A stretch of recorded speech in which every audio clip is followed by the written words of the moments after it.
Next, we have arbitrage with Amazon FBA. FBA stands for Fulfillment by Amazon. And if you've been researching and looking into different business models that you can start from home, from your laptop, in your free time, then Amazon FBA is probably a term that you've come across. So basically what Amazon FBA is you send your inventory to Amazon, to their warehouses, and then it's listed on the Amazon marketplace. And essentially it's sold to the customer. Once it's sold on the Amazon marketplace, Amazon then take care of the customer service, the shipping, returns if necessary. All you do is send them inventory. That is all you do. That is Amazon FBA. But Amazon FBA can encompass a lot of different things. You've got retail arbitrage, you've got online arbitrage, you've got private label Amazon FBA.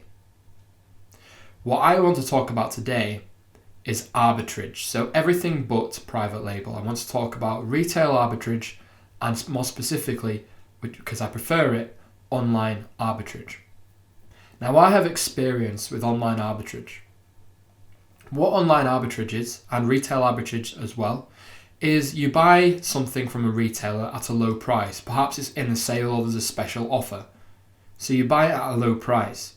And then you ship it to Amazon and you sell it for a higher price. It's arbitrage. You're buying low, selling high, and you're pocketing the difference. What is great about arbitrage with Amazon FBA is you're leveraging Amazon traffic. There's no marketing required. You don't have to promote your product listed on Amazon through influencers, through advertising, through marketing, through word of mouth. You don't have to do that because the traffic is already coming to the Amazon website, and hopefully it's already going to be coming to your Amazon listing if your inventory is in demand.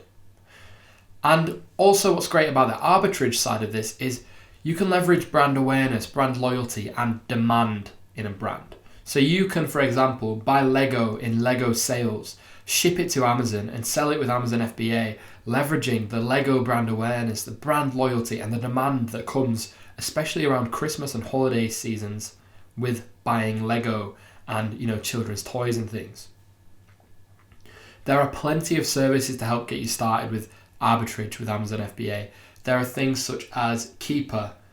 There are all sorts of different softwares to help you find really good inventory to find and buy. There are services such as virtual assistants that will find you good deals online to buy for arbitrage with Amazon FBA.